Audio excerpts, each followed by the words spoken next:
Bien, estudiantes, buenos días. Viendo que no se conectan, de todas maneras yo debo iniciar la clase porque no tenemos tiempo que perder. Me parece que los acuerdos que ustedes han presentado en la escuela deben respetarse, así que yo voy a comenzar. Hemos quedado visto hasta ahora que el sistema endocrino es un sistema que se regula entre la relación del hipotálamo y la hipófisis.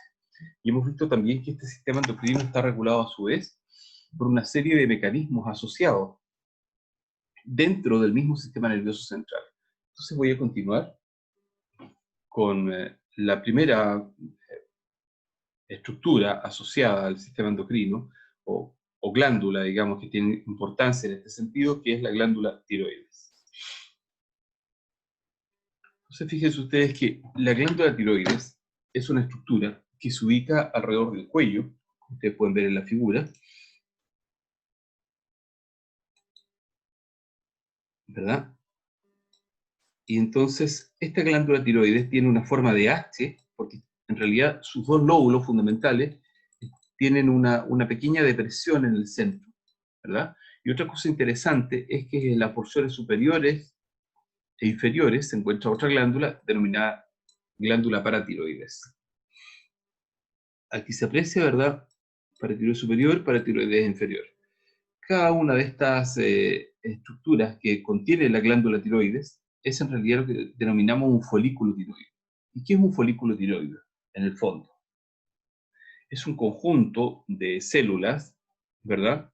Una al lado de otra, formando una especie de globo, y entonces en su interior hay una sustancia coloidal, en general representada por una hormona denominada por una proteína denominada tiroglobulina.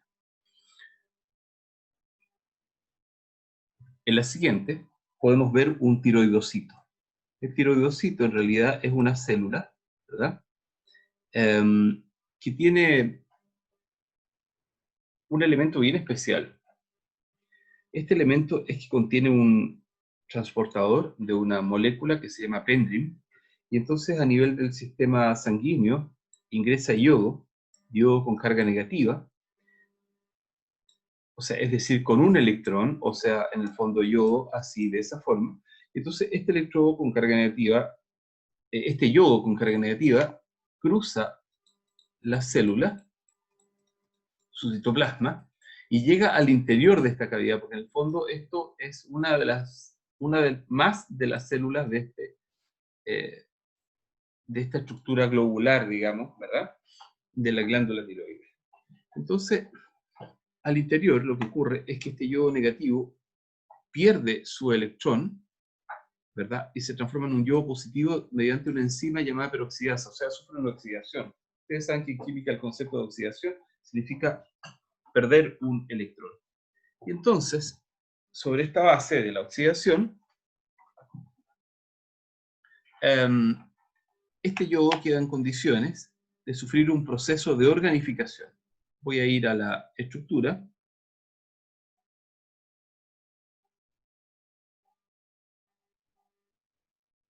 Ahí está. Entonces, la célula contiene en su interior el aminoácido tirosina. Ojo, no confundir tirosina con tiroxina. Y entonces el aminoácido tirosina es capaz de fijar un yodo. Y entonces queda como monoyodotirosina. O también es capaz de fijar dos yodos. Entonces queda como diyodotirosina. Lo que llamamos también MIT o DIT. Luego, un MIT más un DIT, o sea, un monoyodo más un diyodo, forma un triyodo. Y aquí tenemos la molécula T3, llamada triyodotironina. ¿Ya? Cambia el apellido de la molécula. Y acá, en este caso, dos DIT forman tetrayodotironina. Luego, fíjense, una peculiaridad curiosa es que dentro de este sistema también existe la posibilidad de fabricar una molécula extraña llamada T3 reversa, que se sintetiza a partir de la unión del BID más la acción de una enzima, una deyodasa. Entonces, esta enzima le quita un yodo en esta posición. Entonces, como le quitó el yodo en esa posición, queda como una T3, pero si ustedes se fijan, no es igual a esa T3, porque está en una imagen inversa a la posición de los yodos en los ciclos de carbono. Por lo tanto, a esto le llamamos T3 reversa. Volviendo atrás, entonces, fíjense, la pregunta es obvia. ¿Cuál es la función de la glándula tiroides? ¿Para qué sirven las hormonas tiroides? Las hormonas tiroides tienen una serie de utilidades. A nivel cardíaco, en general, podríamos decir que las hormonas tiroides tienen un efecto cronotrópico e inotrópico positivo. ¿Qué significa esto? Esto significa que incrementa la frecuencia cardíaca y la fuerza de contracción del corazón. ¿Por qué incrementa la frecuencia cardíaca? Parece que la razón es porque incrementan el número y afinidad de los receptores beta-adrenérgicos. Recuerden ustedes que los beta-receptores, su función es asociarse a norepinefrina. Entonces, para una misma concentración de norepinefrina, si hay un aumento de receptores, existe, por lo tanto, mayor afinidad ligando receptor, y por lo tanto es entendible que incremente la frecuencia cardíaca. Asimismo, la hormona tiroidea incrementa la circulación de las catecolaminas circulantes, por lo tanto redundante con el anterior. Asimismo, incrementa la proporción de una proteína llamada alfa-miosina de la cadena pesada. Y justamente en la contracción muscular, ¿verdad? La alfa-miosina tiene un sitio en el cual hay una actividad ATPásica tremenda. Entonces toma el ATP, lo transforma en ADP más PI, ¿verdad? Y esa energía permite el proceso contráctil. Por otra parte, ¿verdad? Actúa sobre el tejido adiposo como un catabólico, o sea, estimula la lipólisis y a nivel muscular también estimula la lipólisis, la T3. En un siguiente punto, fíjense, a nivel óseo ocurre algo bastante interesante, porque la glándula tiroides promueve en el fondo el desarrollo de la estructura ósea. Entonces, por ejemplo, es un recién nacido, por alguna razón tiene agenesia de glándula tiroides, no aparece esta glándula, entonces esto va a traer como resultado una alteración que va a significar, ¿verdad?, un no crecimiento ni diferenciación de células osteoarticulares, ni migración celular, etcétera, una serie de detalles. No vale la pena entrar en este asunto porque debería corresponder a fisiopatología. Por otra parte, fíjense, a nivel del sistema nervioso, mismamente, maduración del sistema nervioso. Sprouting neuronal, poda neuronal no aparecen cuando no hay concentraciones de hormonas tiroides interesantes. Una cuestión bien curiosa que ocurre, fíjense, es que a nivel de intestino incrementa la tasa de absorción de carbohidratos. Esto podría explicarse debido a que, claro, resulta lógico por una parte, pues, si está incrementando el catabolismo del tejido adiposo y del músculo, de alguna forma está aumentando la tasa de oxidación celular y por lo tanto, por lo mismo, deberá requerir mayores carbohidratos. Por lo tanto, deberá estimular la producción, la absorción de carbohidratos desde el tubo digestivo. También, por último, ¿verdad? Otra tiene un efecto calorigénico, o sea, es decir, las personas que tienen un metabolismo más elevado se debe normalmente a un aumento de hormona tiroidea, de T3, ¿no? La hormona tiroidea T3 también se le llama tiroxina, ¿no? Así en términos más vulgares. A veces en el examen médico, el médico pide tiroxina en vez de decir T3. Bueno, la primera patología tiroidea clásica es el hipotiroidismo, que consiste en una alteración que implica disminuciones de los niveles de hormonas tiroides, tirosina particularmente como símbolo del proceso tiroideo, ¿verdad?, dentro del plasma sanguíneo. Dentro de las causas clásicas del hipotiroidismo, perdón, tenemos ausencia o baja cantidad de producción de TSH, baja o ausencia de producción de TRH, me explico, ¿verdad? Para que no nos perdamos con esta idea. Recuerden ustedes, voy al eje mejor porque quizá hay que hacer un repaso de esto. El eje tiroideo es de la siguiente forma. El hipotálamo fabrica TRH, tirotropin, ¿verdad? Releasing hormone. Esta baja por la vía del sistema aporte hipofisiario a la adenohipófisis. La adenohipófisis, en este caso que está dibujada hacia la derecha, ¿verdad? O sea, esto sería la adenohipófisis y lo que está atrás, la neurohipófisis. Entonces, la TSH fabrica, fabricada por la adenohipófisis, se libera a la sangre, llega a la glándula tiroides, y entonces ella fabrica T3 y T4. Entonces, aquí hay un loop corto que genera un feedback negativo a nivel de las hormonas tirotrópicas en la adenohipófisis, y un loop más largo que genera un feedback negativo a nivel hipotálamo. Entonces, lo primero que decimos, ¿verdad?, en el hipotiroidismo, es que puede haber baja o ausencia de TSH, pero también podría haber baja o ausencia de TRH, o sea que el problema sea más arriba, en el hipotálamo.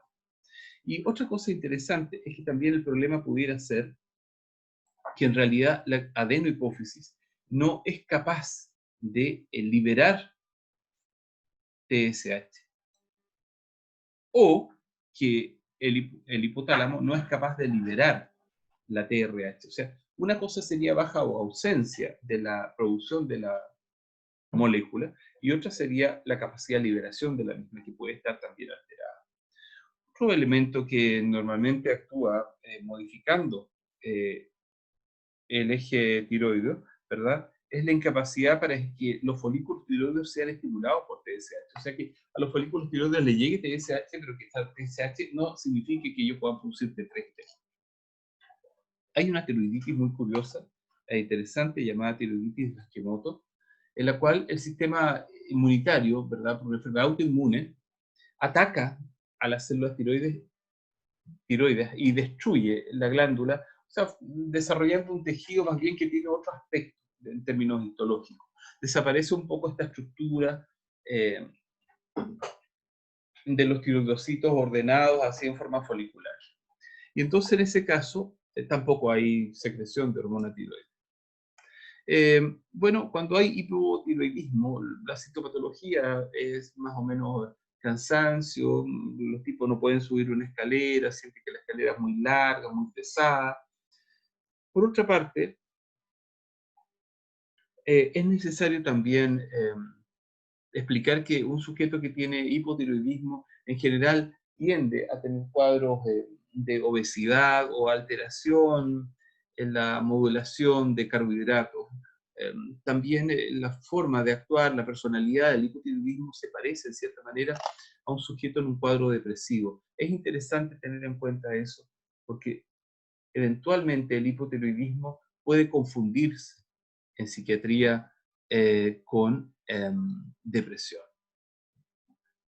Vamos a la siguiente.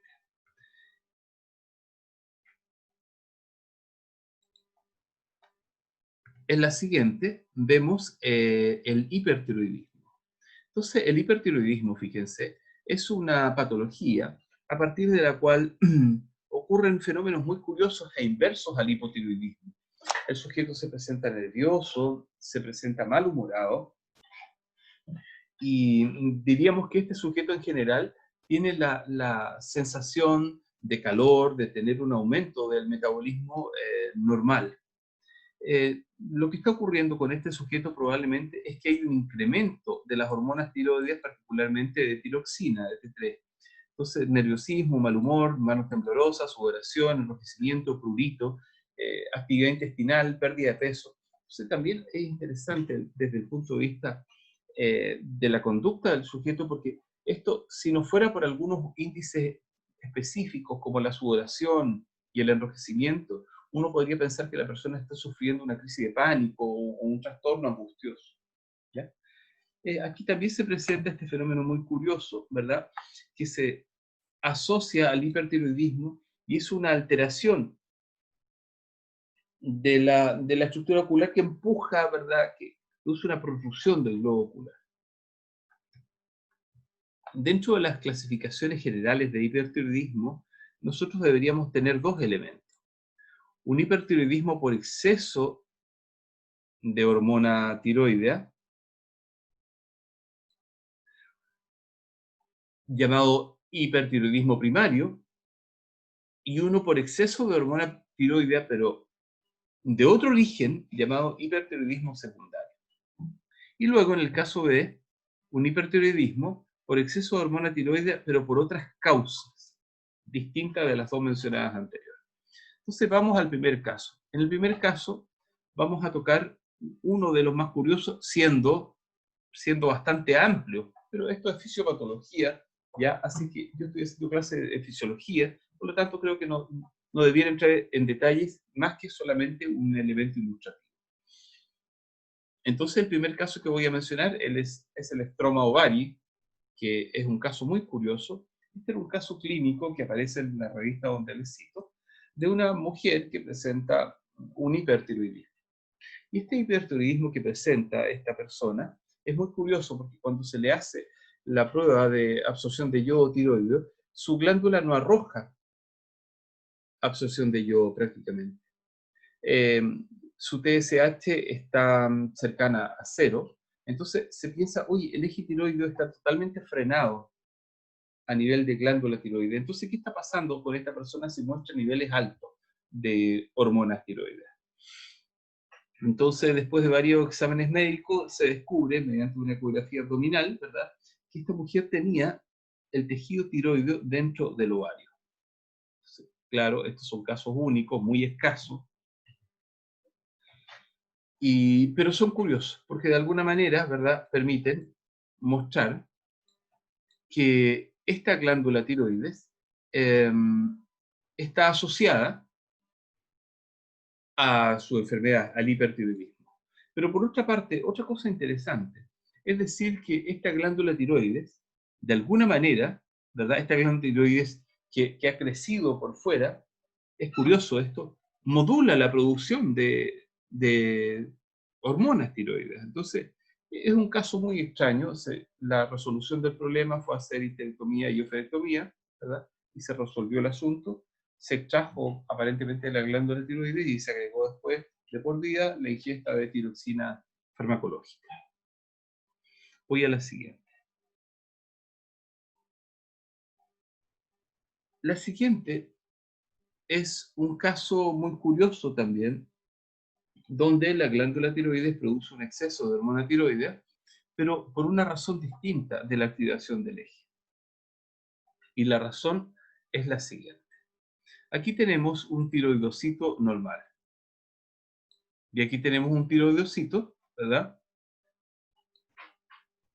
al cual, fíjense ustedes, se le está agregando una molécula receptora, un ligando, y este ligando es un anticuerpo. Entonces, aquí se le está agregando TSH, y aquí el anticuerpo. Entonces, esto es muy curioso. Porque si aquí se le agrega la TSH, bueno, el tiroidocito produce hormonas tiroides y estas hormonas tiroides van al sistema de feedback negativo y regulan la producción.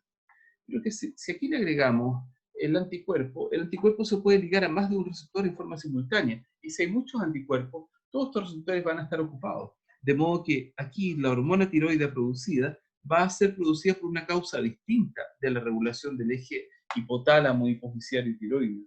Por lo tanto, aquí no va a existir un feedback adecuado porque no va a haber con quién hacer feedback. Porque el origen de la patología es un cuadro autoinmunitario. Entonces, en este caso, este cuadro autoinmunitario no implica, fíjense, la disolución del tejido tiroideo, sino que, por el contrario, la estimulación del tiroidocito para producir T3 y T4, obviamente. Dentro de los últimos casos, digamos, ahora, que sería eh, secreción de glándula de hormona tiroidea, fíjense que hay un caso muy curioso, que es cuando hay tumores hipofisiarios. Pueden existir tumores hipofisiarios que secretan muchas hormonas. Dentro de ellas, particularmente, que es muy curioso, que es la secreción de TSH, o sea, un tumor, ¿verdad?, Eh,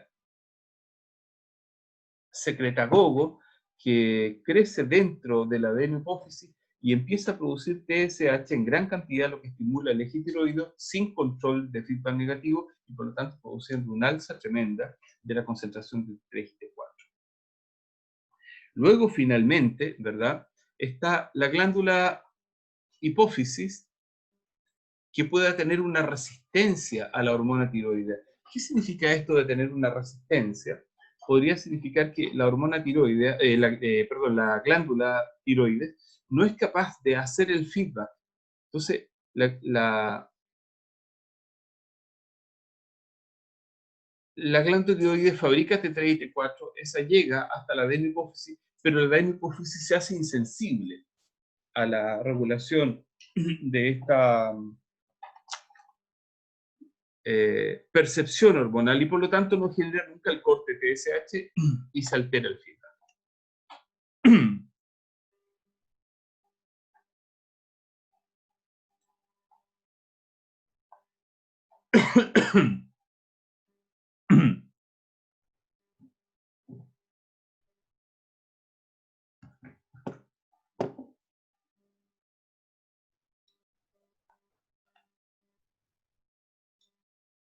Finalmente, hay un caso muy curioso que siempre muestro en esta clase, que es el caso de un exceso de hormona tiroidea, pero sin hipertiroidismo. Uno de los excesos clásicos de estudiantes es el caso de las personas que intentan tomar preparados mágicos para bajar de peso, y entonces dentro de estos preparados mágicos que hay cafeína, efedrina, pseudoefedrina a veces, eh, también se agrega sertralina, eh, se agrega como una bomba, digamos, para bajar de peso, se agrega también fentermina, y normalmente además agregan eutirox, es decir, hormona tiroidea, tiroxina sintética. Entonces, claro, sin duda que los sujetos bajan de peso, bupropión también se agrega a veces. Y entonces, pero además de bajar de peso, estas personas desarrollan grandes desórdenes endocrinos complejos que pueden significar eventualmente eh, daño en el tejido tiroideo y en otros tejidos, particularmente el cerebro, donde el aumento, ¿verdad?, de la potencia serotoninérgica y de otros neurotransmisores, dopaminérgica en algunos casos y norepinefrinérgica, podrían provocar alteraciones en la regulación de ciertos circuitos o vías neuronales a nivel basal fundamental. Entonces, este es un caso clásico, este paper siempre lo cito porque es muy curioso, es el caso de unas personas en el campo que tienen síntomas de hipertiroidismo y cuando se resuelve su situación se descubre que estas personas ingerían hormona tiroidea sin saberlo, ¿verdad? A partir de restos de animales que comían, digamos, semanalmente.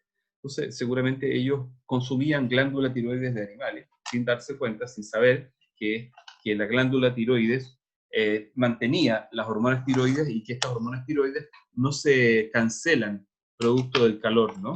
Porque son hormonas relativamente estables y entonces podían ser ingeridas perfectamente. Bueno, hay farmacología asociada a la enfermedad tiroides, ¿verdad? Una serie de fármacos que alteran y bloquean la respuesta. Fundamentalmente todos los agentes dopaminérgicos, cocaína también, por supuesto. Todos los glucocorticoides afectan la producción y regulación de la glándula tiroides, ¿verdad? Los opiáceos, por ejemplo, eh, fentanilo, metadona, que se utilizan en situaciones de dolor agudo. Y por otra parte, también otros fármacos que alteran en general la relación con dopamina, porque dopamina indirectamente está haciendo un complejo sistema de regulación en el hipotálamo. Y dentro de ella, por supuesto, todos los antipsicóticos, me interesa destacar particularmente clorpromacina, que se liga a unos receptores neuronales de 1, de 2, de 3, de 4, hasta de 5, que son todos los receptores dopaminérgicos que existen en el sistema nervioso central. Si trato de clomifeno, ¿verdad? Clomifeno, porque el clomifeno es como una antihormona, se ha utilizado como antiestrógeno en cáncer mamario y también se ha utilizado como antihormona cuando hay alteraciones en el eje en general de producción de LH-FSH para mujeres y varones que tienen algún trastorno en la regulación del eje gonadotrófico, digamos fundamentalmente. También se ha utilizado como una instancia experimental en ciertos elementos asociados a desórdenes periféricos de receptores de hormonas y tal. Bien, bueno, eso ya lo mencioné. Ok, voy a la siguiente. Siguiente. La demanda de yodo ahora a nivel diario. En general, fíjense, en Chile no existe un aporte interesante de yodo más que en la sal de mesa. Esto genera controversias porque, por ejemplo, se ha visto que la sal dietética, que es yoduro de potasio, normalmente no le agrega las mismas concentraciones de yoduro que contienen la sal de mesa. La sal de mesa está ayudada por ley desde hace muchos años atrás, eh, más de 40 años, y entonces si ustedes se fijan en sus envases de sal, todos dicen yodada. Entonces, ahí está la fuente de yodo más importante y les quiero mencionar de inmediato, estudiantes, a modo de cultura general, para que no hagan por ahí comentarios estúpidos, que los piures no contienen yodo. ¿Ya? Es una costumbre una sapiencia errónea, una concepción errónea muy arraigada en nuestro pueblo chileno, pero es absolutamente falso. No contiene ni 1 miligramo de yodo, así que olvídense de esa idea. Luego, si ustedes se fijan, a medida que avanzamos, la edad, primero el recién nacido tiene una demanda y luego el adulto otra demanda. Si se trata de una mujer comparado con el varón, la diferencia no existe, pero en gestante y en lactancia estas exigencias aumentan. Bien, vamos a ir a otra estructura, a otra hormona, que es el eje del estrés. El eje del estrés, chicos, se encuentra regulado por un eje muy interesante que implica el hipotálamo, la hipófisis anterior y la glándula adrenal. Voy a partir hablando de la glándula adrenal primero en términos generales. Ustedes deben recordar que el riñón no es un órgano que se vea en la cavidad abdominal inmediatamente, porque el riñón está tapizado por el peritoneo, por lo tanto, se aprecia como un órgano retroperitoneal. Cuando se hace movilización de este tejido, se encuentra aquí tenemos del atlas de Yokochi, ¿verdad? Una imagen mostrando que sobre cada riñón hay un acúmulo, así más o menos alargado, y ese acúmulo alargado es la glándula adrenal, también a veces se llama en anatomía humana general glándula suprarrenal porque está ubicada sobre los riñones. Esta glándula adrenal, a su vez, es una glándula bien especial porque contiene una estructura que tiene por encima, ¿verdad?, una cápsula, luego en el interior una corteza y más al interior una médula. La corteza adrenal produce varias hormonas importantes: aldosterona, dehidroepiandrosterona, y también produce, por supuesto, cortisol.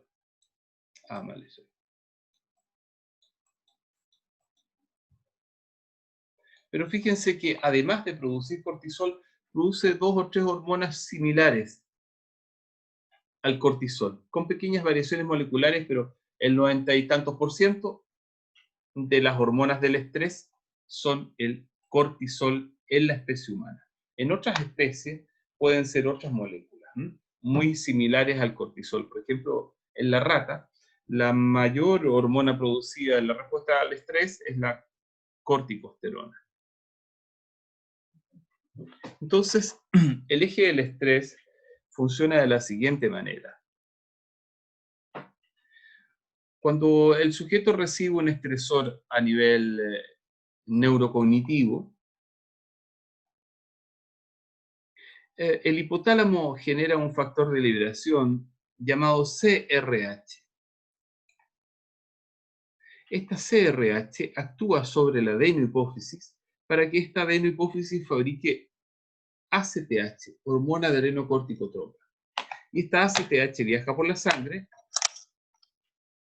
hasta llegar a estas glándulas adrenales para producir cortisol. Entonces, ¿qué ocurre en este proceso?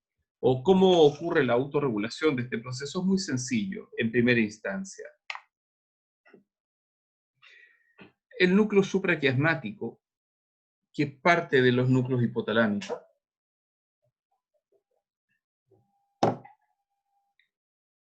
va a producir la activación de los núcleos paraventriculares en el hipotálamo. Los núcleos paraventriculares en el hipotálamo liberan CRH, Corticotropin Release Hormone. Y este CRH, ¿verdad?, actúa sobre estos vasos sanguíneos que son el sistema portohipofisiario, llegando a la adenohipófisis, donde están efectivamente las células productoras de ACTH. Estas células viajan largamente por la sangre hasta llegar al riñón, y allí, entonces, producen la estimulación de la glándula adrenal para que ésta fabrique cortisol, y este cortisol actúe a nivel hipotalámico, pero también a nivel hipofisiario. Entonces esta rayita que tiene la línea significa que bloquea la producción de cortisol. Entonces así ocurre un mecanismo clásico en el sistema hormonal que significa feedback negativo. Pero en el eje del estrés hay una respuesta muy interesante, y la situación es la siguiente. Además de tener el núcleo supraquiasmático estimulando los núcleos paraventriculares del hipotálamo, hay otra manera a partir de la cual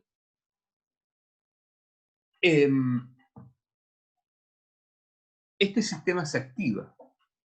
Y esa forma es que paralelamente un grupo de células ABPinérgicas, o sea, que fabrican ABP, arginina vasopresina, son capaces de estimular la liberación de ACTH. Entonces, esto salió recientemente en unos papers publicados del año 96, por ahí. Ustedes dirán que eso no es reciente, pero eso es un evento reciente para la ciencia.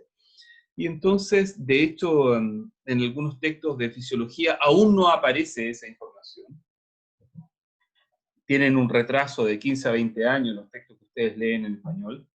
Y entonces, esto altera un poco la regulación y genera un segundo nivel de efector sobre el eje del estrés. Entonces, bueno, el eje del estrés es una respuesta autónoma que involucra el sistema nervioso y endocrino, que integra ambos sistemas, induciendo la activación de un mecanismo de producción de hormonas, donde el cortisol es la molécula final que se ve incrementada en el plasma sanguíneo. Ok, el estrés como proceso se gatilla cuando se somete al sujeto, estudiantes, a distintos estresores. Estos estresores pueden ser frío, hambre, calor, actividad física, dolor psíquico, que fallezca una persona, qué sé yo, o un ser que tú amas y que produzca llanto. Entonces se genera estrés cada vez que lloras. El dolor crónico, por ejemplo, en las ancianas, la artrosis de cadera, ¿verdad? Por osteoporosis es un clásico fenómeno de dolor crónico que induce un cortisol alto y que finalmente lleva a las ancianas a una depresión profunda que probablemente termine en la muerte. SED, y la SED, yo creo que por dos razones. Por la primera razón, por el eje propiamente dicho, y la segunda razón es porque la SED, o sea, la poca ingesta de agua, es decir, el aumento de osmolaridad plasmática, incrementa la producción de ABP. Y entonces esta ABP incrementada ya sabemos que también puede estimular el eje. Luego, carencia de descanso, por ejemplo, todas estas personas que tienen como esta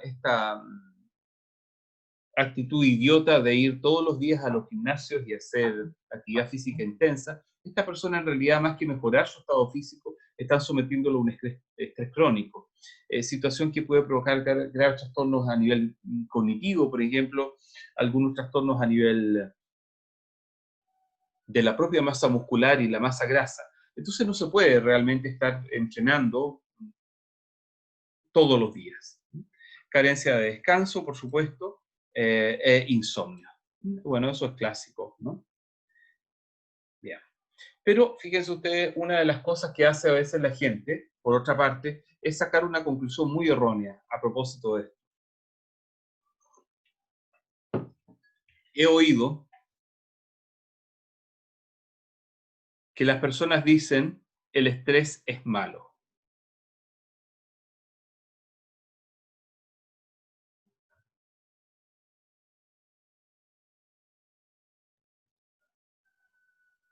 Entonces la pregunta es, ¿de dónde sale esto? El estrés es malo.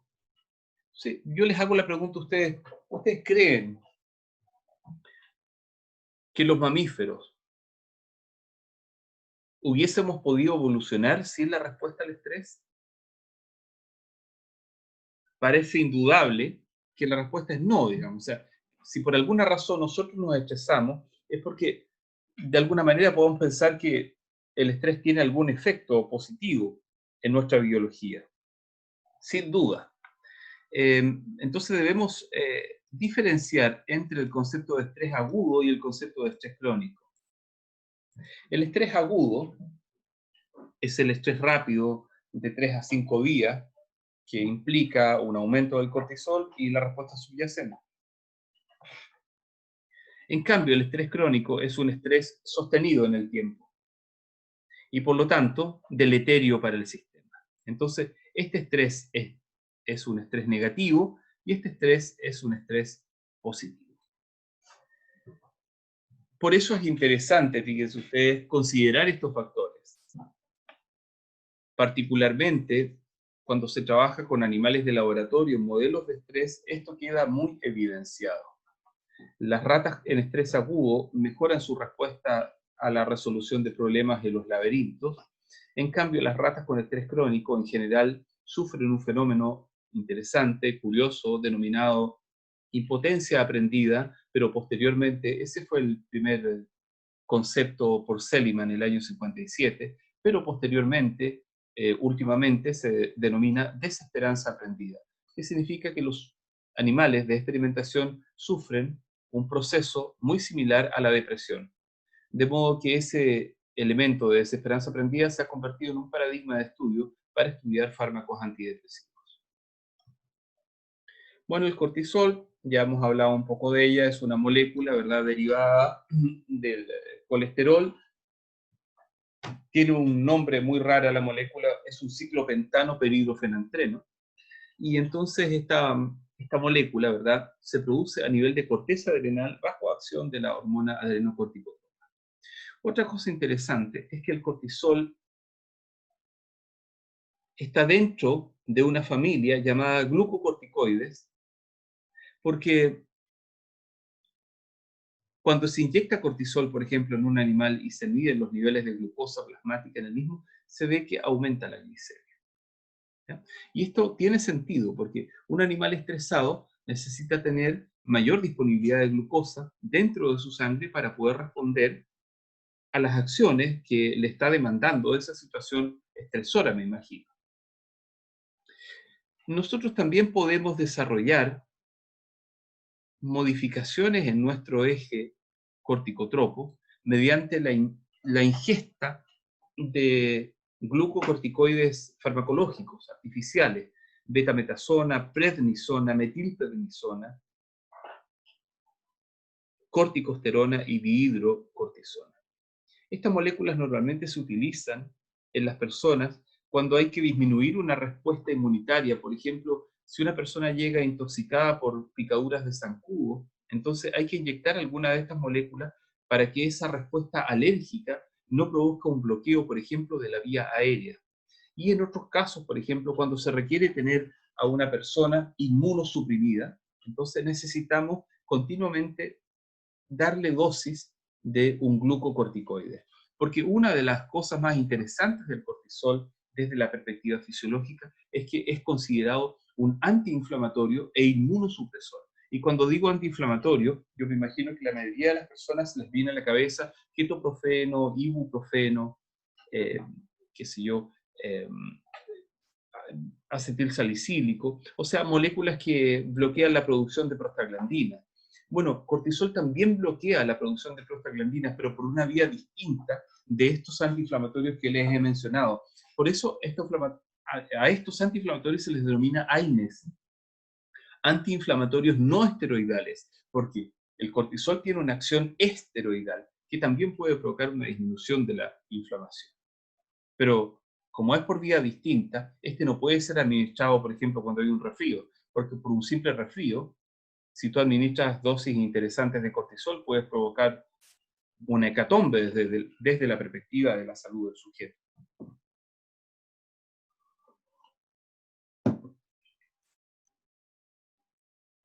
Bueno, el cortisol induce resistencia a la insulina, también la enfermedad cardiovascular.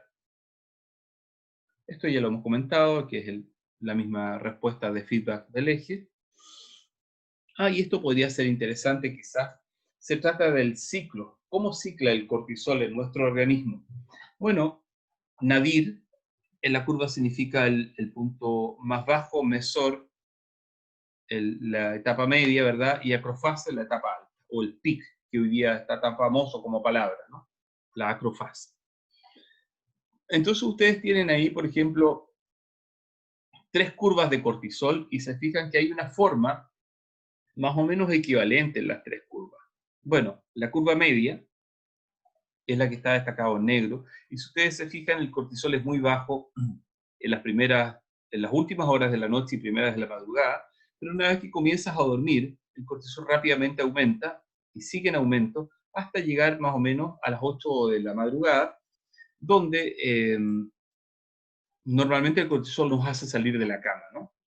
Y luego el cortisol comienza a bajar, tiene un pic más o menos a las 12 del día y otro pic entre las 5 y las 6 de la tarde, leves, luego sigue descendiendo hasta cumplir otro ciclo.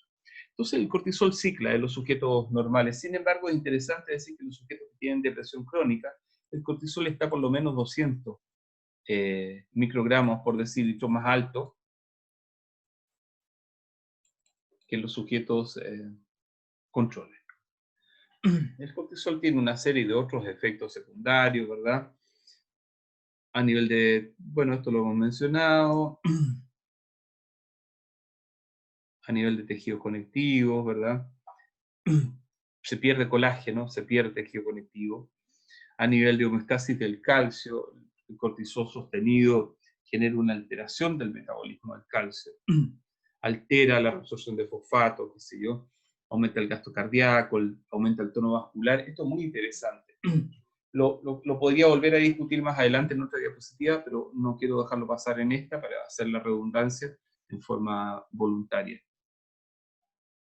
El cortisol, cuando hay estrés, se liga, se parece mucho a la molécula llamada aldosterona, que produce también la misma corteza de la glándula adrenal. Entonces se liga al receptor de aldosterona, y resulta que el receptor de aldosterona estimula la recuperación del sodio desde la orina hacia la sangre. Entonces, forzando al riñón a recuperar el sodio. Entonces, como el sodio siempre quiere estar con moléculas de agua, se hidrata, tiene una tasa de hidratación muy alta comparada con el potasio. Entonces resulta que cuando hay cortisol, el riñón piensa en el fondo que es aldosterona y empieza a recuperar sodio. Por lo tanto, los sujetos que se encuentran estresados por algún factor y ese estrés se hace crónico porque ese factor no se desaparece de su organismo, entonces el cortisol siempre digamos, en estado alto, induce hipertensión. Hipertensión que puede ser grave en situaciones extremas cuando los valores de la presión diastólica superan los 90 milímetros de mercurio. En realidad la presión sistólica es importante, pero más importante siempre para estos valores es la diastólica, que es en el fondo la presión de llenado del músculo cardíaco. Luego, fíjense, afecta la función cognitiva, eso todos lo sabemos. Los sujetos en estrés crónico alteran su función cognitiva perdiendo aspectos de dicha función. Por esa razón, un sujeto estresado requiere tener algún tratamiento farmacológico de apoyo o algún tratamiento psicológico, de terapia cognitivo-conductual pudiera ser, u otra, que permita mantener al sujeto en un estadio de poca producción de cortisol, o más bien de cortisol solamente en situaciones agudas y no crónicas. Bueno, altera la migración de células inflamatorias a los sitios de lesión, ¿verdad?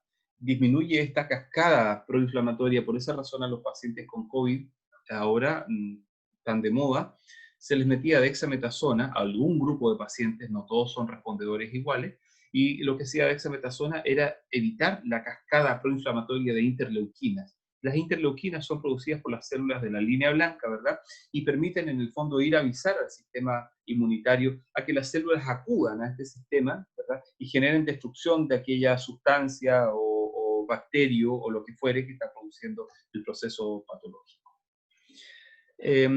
También el cortisol elevado produce timólisis, o sea, supresión de la actividad general del timo. Ustedes saben que el timo se encuentra muy grande en los chicos y va disminuyendo a medida que llegamos a la edad adulta, de modo que los ancianos, cuando se hace una autopsia y se busca el timo, se encuentra en realidad una especie de tejido graso inerte casi sin acción.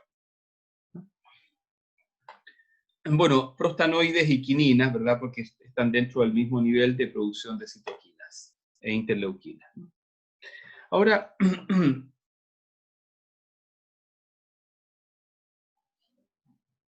el cortisol, fíjense, ya hemos visto esto que produce inmunosupresión cuando se agrega en vía externa. Hay dos patologías clásicas asociadas a cortisol. En primer término, el síndrome de Cushing, un incremento en la tasa de producción de cortisol por tumores hipofisiarios o adrenales, o por causas iatrogénicas, es decir, un síndrome de Cushing provocado por medicación. Es decir, por incremento de un glucocorticoide en la sangre derivado de una ingesta externa, por ejemplo, prednisolona. Y en segundo término, un hipocortisolismo llamado clásicamente enfermedad de Addison. Entonces, vamos a la primera, al síndrome de Cushing. Cuando hay exceso de glucocorticoides en la sangre, ¿cuáles son los signos y síntomas? Bueno, hipertensión, ganancia de peso corporal por incremento, probablemente de tejido adiposo. La grasa se incrementa, en general a nivel centrípeto, o sea, en el eje del sujeto, ¿verdad? Supraclavicular, temporal, qué sé yo. A nivel de piel, a veces aparece hirsutismo, es decir, aparición de pelo, ¿verdad? En lugares donde no existía, normalmente un pelo visible, y también aparecen estrías, ¿verdad? Estas estrías fundamentalmente ocurren bajo la glándula mamaria, bajo el abdomen, y se tienen pliegues, a veces cuando esto es extremo, de color púrpura clásicos que definen el cuadro Cushing. A nivel reproductivo, en general, hay una alteración y a veces un cierre completo del ciclo menstrual, y hay alteraciones de otras funciones, por ejemplo, el apetito sexual también se ve muy alterado en estas personas. A nivel psiquiátrico, fíjense, y cognitivo, puede presentarse depresión, labilidad emocional, irritabilidad, alteraciones en la memoria de corto plazo fundamentalmente, alteración en la concentración. A nivel de músculo esquelético, fíjense, en general hay una reducción de masa muscular, y a nivel óseo también hay una reducción de pérdida. O sea, hay una reducción de la densidad mineral. Recuerden ustedes que los huesos no están hechos solamente de carbonato de calcio, por si acaso, ¿no? Pero está hecho también de tejido colágeno, y por eso los huesos son tan resistentes. Bueno, a pesar de que el colágeno también desciende un poco, lo que más se ha estudiado es la pérdida mineral del hueso, ¿no? Esto se estudia normalmente por densitometría ósea. Luego, a nivel de metabolismo, ¿verdad? En general, puede existir falla en la tolerancia a la glucosa y eventualmente una diabetes secundaria producto de la acción de los glucocorticoides. Esta diapositiva intenta integrar procesos sobre el cuadro de hipertensión en general en un sujeto, y si ustedes ven, un cuadro de hipertensión está explicado por muchas razones. Por ejemplo, si hay una disminución de arginina, la óxido nitroso sintasa, por ejemplo, se encuentra disminuida y por lo tanto se encuentra disminuida el óxido nítrico. Y el óxido nítrico, por ejemplo, ¿verdad?, es el que participa en la vasodilatación arteriolar. Entonces, como hay poco óxido nítrico, hay vasoconstricción arteriolar. Y las arteriolas, recuerden ustedes, son los motores reguladores de la tensión arterial en los mamíferos. Entonces, por otra parte, un segundo sistema es el sistema angiotensinógeno, angiotensina 1, angiotensina 2, ¿verdad?, aldosterona. ¿Cómo funciona este sistema? El riñón sintetiza una hormona llamada renina. La renina permite el paso de angiotensinógeno a angiotensina 1 y luego otra molécula, la ECA, la enzima convertidora, transforma la angiotensina 1 en angiotensina 2. Y esta angiotensina 2, ¿verdad?, estimula la corteza adrenal para que ella produzca aldosterona, que es la molécula que se parecía al cortisol. Y esta aldosterona incrementa la reabsorción de sodio a nivel tubular, pero paralelamente, como consecuencia, incrementa la retención de agua y por lo tanto los sujetos hipertensos, ¿verdad?, que están en esta situación tienen pocos volúmenes de orina, a pesar de que beban líquido. Y esta retención es provocada entonces por el aumento en la absorción de sodio. Pero, como si esto fuera poco, también la angiotensina 2 actúa sobre la adenohipófisis y le dice en el fondo al sistema hipotálamo neurohipofisiario, oiga, produzca más ADH o ABP, la hormona, ¿verdad?, que es capaz de retener la reabsorción de agua a nivel renal.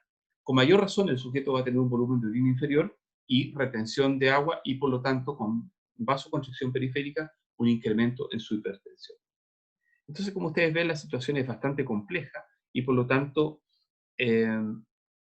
esto se ve absolutamente asociado, ¿verdad?, a un incremento en la presencia de cortisol plasmático. El cortisol plasmático, entonces, porque se parece a la aldosterona y porque, en segundo término, si hay cortisol plasmático, deberíamos decir que hay un aumento de ADH, lo que va a provocar una redundancia en la producción de cortisol plasmático. A nivel de neonatos, los neonatos nacen aproximadamente con 10 microgramos de cortisol en promedio, ¿verdad? Pero fíjense qué interesante esto. 10 microgramos o superior en promedio. Cuando nacen por el canal del parto. Pero cuando nacen por cesárea, nacen con menos concentración de cortisol. O sea, podríamos decir que las chicas y chicos que nacen por cesárea, a diferencia de los que nacen por canal del parto, tienen menos respuesta estresora, nacen menos estresados. Ahora la discusión es obvia, si eso es bueno o es malo. La naturaleza ha diseñado el canal del parto como proceso de nacimiento normal, de modo que parece claro que el incremento de cortisol en los recién nacidos es muy interesante para iniciar procesos neurobiológicos complejos. Los chicos que nacen por canal del parto aumentan cortisol, por lo tanto están estresados, muy estresados porque se produce dolor corporal al haber compresión, ¿verdad?, osteoarticular, etc. Hay un grado mínimo, podríamos decir, de sufrimiento fetal. No deberíamos considerar el sufrimiento fetal en sentido real, digamos, porque esta expresión está asociada a otros conceptos patológicos. Pero por otra parte, no cabe duda que los niños que nacen con cero estrés no debe parecer apropiado. O sea, esto de nacer por canal del parto y caer en una tina de agua a temperatura de 37 grados, no parece tampoco muy apropiado. Hay estudios que han dicho que los recién nacidos que nacen en esta condición también se estresan menos que aquellos que nacen y quedan en el aire. Entonces, siempre es la discusión, ¿debemos proteger a los recién nacidos de la respuesta al estrés? En mi opinión particular, la respuesta es claramente no. Si tiramos una media de estos valores, vamos a ver que la media se sustenta más o menos en ese sentido. O sea, a medida que aumentamos las horas, ¿verdad?, estos niveles de cortisol que fueron altos al principio, después descienden. Bien. Esta diapositiva solamente para mostrarles, estudiantes, que hay algunos compuestos, ¿verdad?, que pueden utilizarse en los casos en que haya un hipercortisolismo, ¿verdad? Metilapone, mitotane, ketoconazol, mifepristona. Ustedes podrían revisar algunos de estos elementos para conocimiento general. Recuerden ustedes que el día de mañana algunos de ustedes probablemente trabajen dentro de un hospital y es muy vergonzoso cuando las y los nutricionistas van a atender a un paciente y dicen estupideces sobre las propiedades de los alimentos y tal, sin considerar algunos aspectos específicos sobre la patología que el paciente está presentando.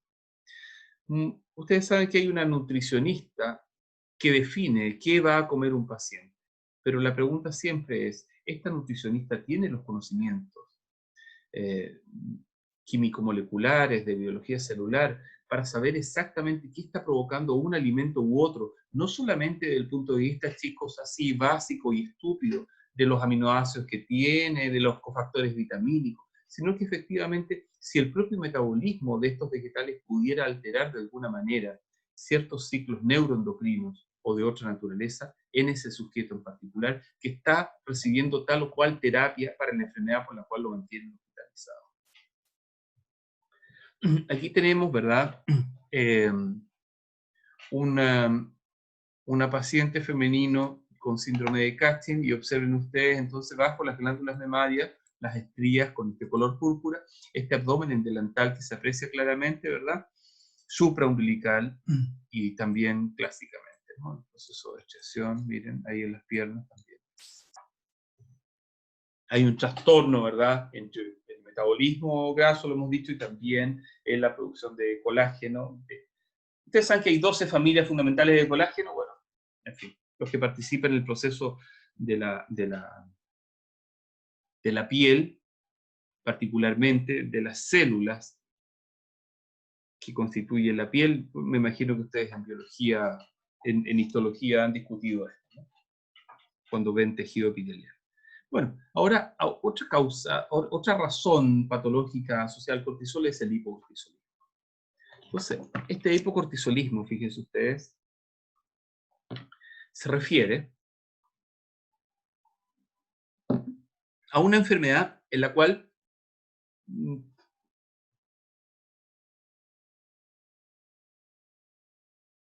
por alguna razón se produce poco cortisol.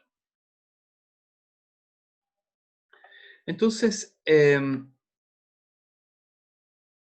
cuando se produce poco cortisol, se produce una situación muy curiosa, donde aparece un adelgazamiento extremo del cuerpo, se produce pigmentación anómala del mismo, hay un incremento en la producción de beta-lipotropinas. Las beta-lipotropinas son moléculas asociadas a la hipófisis intermedia. Candidiasis, vitíligo. Y esto implica, fíjense ustedes, también un grave trastorno en el metabolismo del sodio y del potasio. O sea, estos pacientes que tienen hipercortisolismo, al revés del hipercortisolismo, tiene bajos niveles de sodio y altos niveles de potasio. O sea, una hipercalemia. Otra cuestión asociada, ¿verdad?, podría ser eventualmente este trastorno que implica sexo ambiguo. Otro trastorno asociado puede ser el síndrome de Algro, en el cual se presenta una situación muy curiosa porque hay acalasia, alacrimia e insuficiencia adrenal. La acalasia, fíjense, es un trastorno en la capacidad del sistema para tomar la nutrición, ¿verdad?, y llevarla mediante la peristaltis normal hacia el estómago y desde el estómago hacia el resto del tubo digestivo. La lacrimia es una incapacidad de producir secreción lacrimal debido a en este caso, a una mutación, ¿verdad?, que se llama AAA, y luego, ¿verdad?, también hay retardo mental. En este caso, por ejemplo, les dejé esa referencia y les dejé la foto de esta chica que está aquí con su blog. Es una chica que tiene síndrome de Algor y justamente tiene un blog para mostrarse y mostrar de qué se trata este síndrome. Bueno, esto ya se los había explicado, las características generales, ¿verdad?, de la glándula adrenal, cápsula, corteza y médula, y también les había mostrado, ¿verdad?, o les había hablado de las regiones, creo, zona glomerulosa, zona fascicular, reticular y médula. Pero esto es lo más interesante. Hormonas relativas a estas regiones. Entonces, aldosterona, cortisol, corticosterona y cortisona, ¿verdad?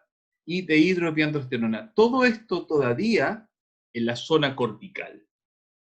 O sea, le dice, pues voy a decir, profe, pero aquí cortisol, usted dijo, la hormona más importante del estrés. También pusimos un poquito de corticosterona, pero esa es la hormona de las ratas. Bueno, por Dios. O sea, cuando el sistema fabrica moléculas, siempre fabrica proporciones de otras moléculas que no son anomalías, sino que son parte de la propia teoría del caos asociada a la producción de una hormona determinada.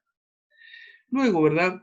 De hidropientosterona, que hoy día podría considerarse una especie de prohormona, participa mucho en la respuesta al estrés como una molécula androgénica. En las chicas que hacen actividad física intensa, por ejemplo, hay una pequeña disminución del volumen de las glándulas mamarias debido precisamente al aumento de la dehidropiandrosterona. Luego, a nivel adrenal, fíjense, por supuesto, epinefrina y norepinefrina, ¿verdad?, que participan indirectamente en la respuesta rápida del estrés.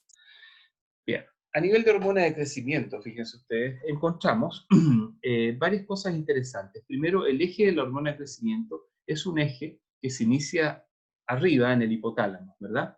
Hay un factor de producción de hormona de crecimiento, la GHRH, y luego hay un factor inhibidor de la producción de hormona de crecimiento llamada somatostatina, esto a nivel hipotalámico. Luego, cuando la GHRH llega hasta la hipófisis, ahí se produce GH. Esta GH se libera, ¿verdad? Y en forma general llega a muchas regiones del cuerpo. Entonces, GH, por ejemplo, llega a nivel osteoarticular, a nivel del tejido muscular, en fin. ¿Qué hace? Profesor, ¿Perdón? ¿Sí? profesor, es que soy de la sección 2 y teníamos clase ahora y no nos llegó el correo a nosotros, le llegó a los de la sección 1. Por eso nadie ha entrado todavía. Ah, lo siento, yo comencé mi clase a las 8 de todas maneras, así que te ruego que se vayan comunicando porque ya no me queda mucho de clase. En todo caso la voy a subir para que no se la pierdan. Bien, Es entonces, que como no llegó el correo, todas estaban preguntando y ahí una niña de la sección 1 nos mandó el link porque excelente, me alegro montones. Bueno, continúo, Valentina. Gracias. Entonces, como digo, aquí tenemos entonces, ¿verdad?, la GHRH produciendo activación para producir GH. Entonces, luego, aquí tenemos en el tejido hepático algo bien interesante. Y es que esta GH, fíjense, a nivel de tejido hepático, ¿qué hace? Estimula la síntesis de IGF-1. Entonces, ¿qué es el IGF-1? Insulin-like Growth Factor 1. Entonces, la IGF-1, fíjense ustedes, paralelamente con la GH, estimula en general la síntesis de cartílago, el aumento de glucosa plasmática y el aumento y crecimiento del tejido óseo.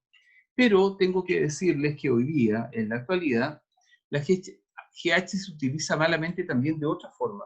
Se utiliza como una molécula que estimula el metabolismo muscular, incrementando la masa muscular.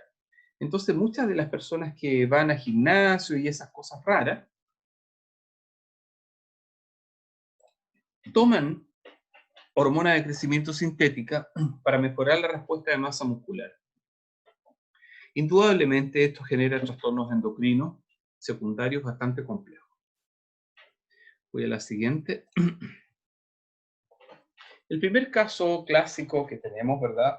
Esto está tomado de un programa que se da en Miami, donde un día se entrevistaron a un conjunto de sujetos que sufrían warfismo, o sea, el enanismo. Entonces, ¿en qué consiste esta patología? Bueno, es una disminución, ¿verdad? Biológica, crónica, en la síntesis de hormona de crecimiento y su eje.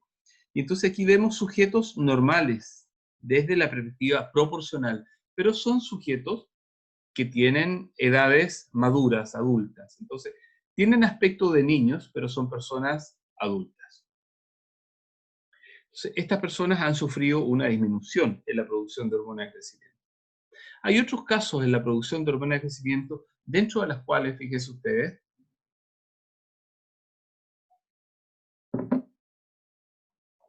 se presentan procesos muy curiosos. Por ejemplo, fíjense ustedes esto. Esta patología, este síndrome, el MOPD1, es un síndrome que genera complejas malformaciones cerebrales, microcefalia, disminución en el volumen, o sea, la longitud de los huesos largos. Y en muchas oportunidades esto resulta fatal, o sea, en algunas oportunidades fatal para la vida, resulta restringido para la vida normal. En el cuadro tipo 2, fíjense ustedes, se encuentran preservadas las características intelectuales, pero hay ciertas características faciales clásicas, ya las voy a mostrar ahí, asociadas a esta disminución entonces temprana en la producción de hormona de crecimiento. También está el síndrome de Seckel, muy similar al anterior. En general todos tienen una alteración del crecimiento osteoarticular, del desarrollo, y presentan muchos micrognatia, ¿verdad? Y es decir, el mentón hacia adentro y un trastorno en la producción y en la alteración en general de las proporciones corporales. Bueno, aquí tenemos, por ejemplo, un chico que tiene síndrome de Seckel, ¿verdad? Y entonces, en este caso, si ustedes se fijan, ahí está presente la micrognatia, y si ustedes lo ven de perfil, se ve claramente, si uno tira una línea imaginaria, que hay microcefalia. En general, estos casos de microcefalia se encuentran asociados normalmente a disminución de los procesos cognitivos, de la respuesta cognitiva, y a cuadros de epilepsia en algunas ocasiones, a trastornos motores en ciertos casos en los cuales la microcefalia ha provocado alteraciones en la génesis de las cortezas motoras, y otros trastornos también podrían ocurrir, ¿no? Porque ustedes se imaginan que un cerebro microcefálico es un cerebro cuya funcionalidad es bastante distinta a un sujeto típico. Acá, por ejemplo, tenemos varios casos del llamado síndrome de disminución de hormona de crecimiento, Bayer-Garlin, ¿verdad? Y entonces ustedes se fijan en todas estas chiquitas, por ejemplo, miren esta primera chiquita de la foto, ahí está el paper para que revisen la bibliografía. Yo de todas maneras les voy a dejar paper para leer, para que ustedes puedan estudiar, se los voy a subir a sus respectivas aulas. Entonces miren esta chiquita, la foto de frente y de perfil. Miren esta señorita también, se observa la micrognatia. Miren esta chiquita también, ¿verdad? Miren este muchacho, por ejemplo, miren qué increíble es su micrognatia. Y acá también. En general, esta chiquita, por ejemplo, se muestra un poco microcefálica también.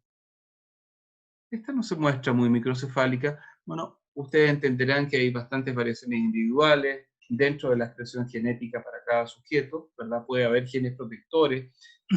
La expresión genética no es siempre negro o blanco, sino que es multifactorial. Entonces, cómo se expresa el gen, qué genes podrían actuar como inhibidores, si hay genes saltarines asociados, si hay RNAs de interferencia. Me imagino que ustedes en biología celular vieron los RNA de interferencia, así que no me voy a referir a ese tema. En fin, ya se dan cuenta ustedes más o menos las características de los sujetos asociados a esta patología. Fíjense ustedes que en general sus orejitas son muy pequeñas, ¿no? Muy chiquitas. Voy a la siguiente. Y aquí tenemos un síndrome, o sea, un caso muy bonito, ¿verdad? En el síndrome de Zekiel llamado moyamoya. Moyamoya es una palabra, parece que se deriva de allá de la región de Japón, que significa algo así como humo, difuminar, difuminación de humo. Entonces, esta es una angiografía normal. Entonces, a ver, les explico. La angiografía es una imagen que se consigue agregando un medio de contraste intrasanguíneo al sujeto. Entonces, este es un sujeto típico, normal, y este es un sujeto con moya-moya. Entonces, ustedes observan que el sujeto típico normal, esto es la carótida interna, ¿verdad? Estas son las ramas clásicas de anterior media, ¿verdad?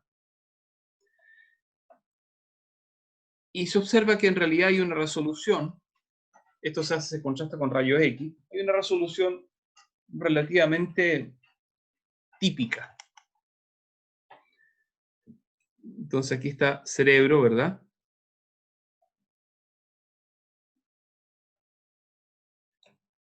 Dentro de la masa craneana. Pero acá, en esta segunda imagen, ustedes se pueden dar cuenta que hay algo distinto. O sea, porque, primero, la arteriografía es difusa. Tiene varias regiones difusas. Difusas como de humo. ¿Ya está? Entonces hay una capilarización de este tejido vascular que se hace de manera distinta. Aquí tenemos unas clásicas imágenes, ¿verdad? Del MOP 1 y 3, donde se observan estas características que les mencionaba al principio, microcefalia, pero una microcefalia exagerada, ¿no? Micrognatia también, en este caso, este paciente está recibiendo, ¿verdad? Respiración por un endotraqueal, ¿verdad? Y observen ustedes, por favor, que esta microcefalia además está asociada a una hidrocefalia, es decir, hay un incremento importante de las cavidades ventriculares de su cerebro. Entonces, probablemente este niño tiene también un incremento en la presión intraventricular debido probablemente a mecanismos de malformación de la propia movilización del líquido cefalorraquídeo dentro del cerebro. El líquido cefalorraquídeo dentro del cerebro, chicos, se produce en los plexos coroideos, en una región llamada plexo coroideo del tercer ventrículo y otra región llamada plexo coroideo del cuarto ventrículo.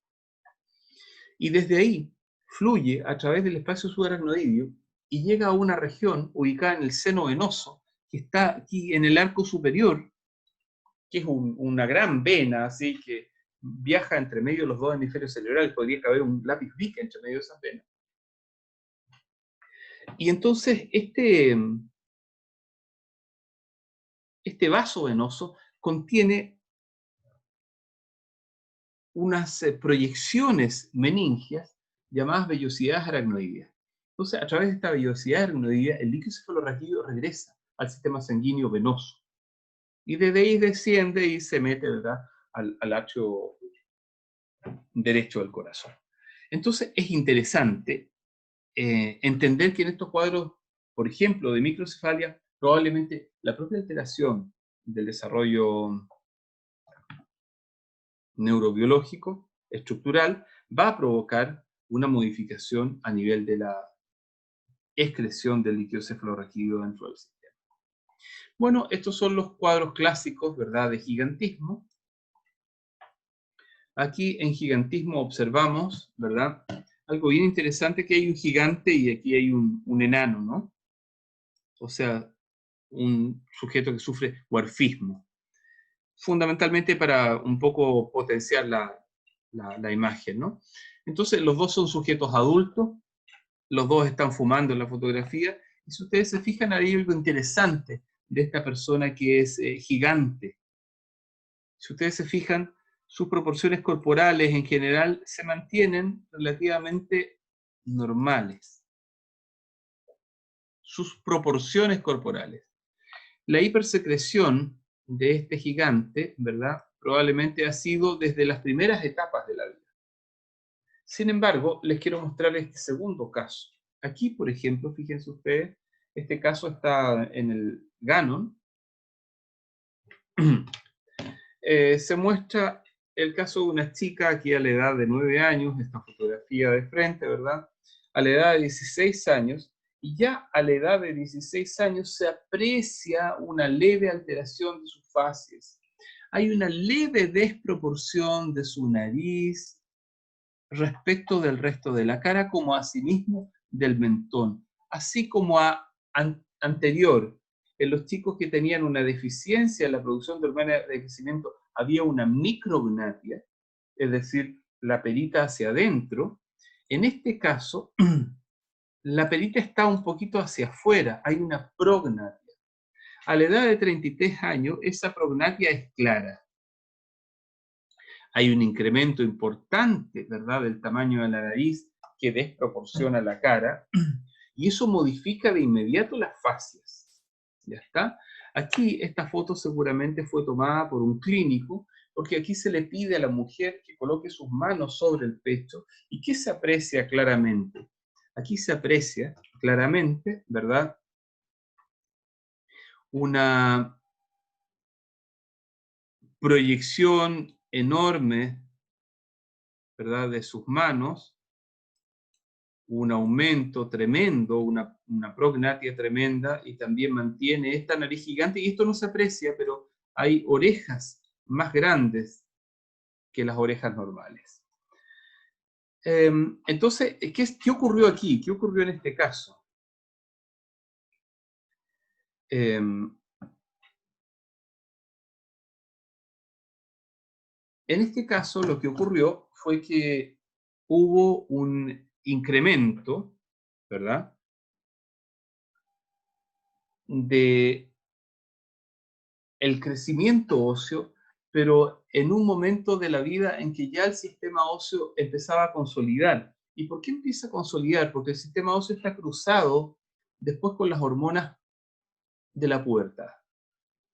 Entonces, en algunos casos, estas personas no tienen unas tallas gigantes. En otros casos sí, pero si el incremento de hormona de crecimiento se ha mantenido muy potente, más por sobre la pubertad que por antes de la pubertad, entonces a estos sujetos les ocurre que, como no pueden seguir creciendo los huesos largos, lo que puede seguir creciendo son las manos, las orejas, la nariz y la mandíbula. En el siguiente cuadro, y con esto ya casi estamos terminando, tenemos un cuadro llamado acondroplasia. La acondroplasia es un cuadro que la gente le llama también enanismo, pero esto no es enanismo. Enanismo era el primer caso. En el cuadro de acondroplasia, si ustedes se fijan, aquí tienen una foto muy interesante. Estos son dos hermanitos del mismo sexo, ¿verdad? Entonces, él tiene una talla normal y él es acondroplásico. Y si ustedes se fijan, hay un cambio en las facies, ¿verdad?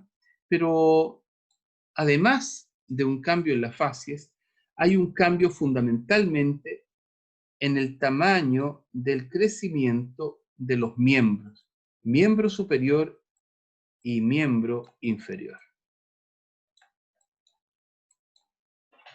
Entonces, si ustedes pudieran hacer un ejercicio y tomar esta distancia hasta el nivel genital, verían que esta distancia es más o menos la misma hasta el nivel genital de este chiquito. Entonces, la falta de estatura se debe a una disminución en el crecimiento de sus miembros. ¿Ya? Perfectamente. Aquí tenemos una hermanita y un hermanito condroplásico y los dos presentan la misma desproporción del crecimiento de los miembros, ¿no? Por eso se ven estas piernas tan abultadas, porque la masa muscular genera una especie de colgajo sobre un hueso largo que no se estira lo suficiente. La condroplasia está fundamentada en un cuadro molecular bastante complejo. Hay una serie de hipótesis, etcétera, bastante complejo, y este cuadro molecular está asociado, parece, a la molécula de FGF. FGF significa Fibroblast Growth Factor, factor de crecimiento fibroblástico. ¿Qué se ha descubierto? Se ha descubierto que FGF participa en un proceso asociado a degradación producida por lisosomas. Entonces, en ratas, por ejemplo, en los cuales se fue inactivado FGFR3, o sea, el receptor para FGF, tuvieron huesos largos. Sin embargo, en ratones con un exceso de activación de FGFR3 para el receptor, tuvieron huesos cortos. O sea, parece que el tema es que Fibroblast Growth Factor lo que hace es estimular la degradación molecular en determinados momentos para que el hueso pueda ir haciendo que los osteoblastos y los osteoclastos se monten y vayan generando nuevo hueso a nivel de los anillos de crecimiento óseo. En acondroplasia, por el contrario, lo que se ha visto es que habría una mutación del receptor. Entonces, este receptor que aquí está separado, aquí ya se encuentra dimerizado. ¿Entienden eso, verdad? Biología celular. O sea que hay muchos receptores que para actuar necesitan dimerizarse. Y entonces, hay dos variaciones, pero en general, digamos, hay cambios en los mecanismos de degradación ribosomal, o sea, lisosomal, perdón, hay cambios en los momentos de degradación lisosomal y probablemente hay cambios también en las intensidades de degradación. Esto quizás podría estar explicando la acondroplasia. Bueno, por último, para cerrar esta parte de hormona de crecimiento, la somatostatina cerebral es la molécula que se encarga de producir la inhibición en el eje de la producción de hormona de crecimiento. Esta somatostatina es sintetizada completamente en el hipotálamo y es responsable entonces de esta inhibición. Pero no solamente, fíjense, de la hormona de crecimiento, también se ha encontrado que somatostatina puede provocar inhibiciones a nivel de hormona tiroidea, como produciendo la inhibición de la producción de TRH y por lo tanto del eje tiroideo. Eso es muy interesante. Voy a ir atrás para volver a mostrar el eje y hacer el recuerdo. Aquí está entonces tenemos la GH, ¿verdad? Que es estimulada por la producción de GHRH, o sea, Growth Hormone Releasing Hormone, ¿verdad? Y que somatostatina lo que hace es generar inhibición en la producción de esta hormona. Ahora, ¿quiénes regulan la producción de hormona de crecimiento? La hormona de crecimiento es regulada, chicos, por ciclos circadianos. Ah, no lo tengo aquí. O sea, es decir, que nosotros, ¿verdad?, inducimos durante nuestra estructura de sueño REM y sueño no REM. Y esto va cambiando en el curso de una noche. Bueno, en las primeras etapas de la noche, inmediatamente nos quedamos dormidos, hay un pic de producción de hormona de crecimiento. Y ese comienza a disminuir, etc. Ese pic de hormona de crecimiento genera los trenes de disparos a nivel hipotalámico para inducir el eje el eje somatotrófico. Si dormimos mal, si hemos utilizado un fármaco que induce el sueño, si hemos dormido con alcohol en el cuerpo o con acetaldehído, que es el producto del metabolismo del alcohol, este pic de hormona de crecimiento no se va a producir. Y eso va a provocar alteraciones al día siguiente en el funcionamiento cotidiano del sujeto. Porque cuando somos adultos, la hormona de crecimiento no nos hace crecer. Entonces, pero se sigue produciendo en concentraciones basales, tónicas, dijéramos. Entonces, ¿cuál es la función de esta hormona en edad adulta? Bueno, fundamentalmente mantener la homeostasis y la reparación de los tejidos. Bien. Estudiantes, estamos en la hora de 1:40 minutos, o sea, 4 por 3, 12, 3 periodos de 40 minutos. Así que doy por terminada la clase de hoy. Profesor. Deme un segundo, por favor.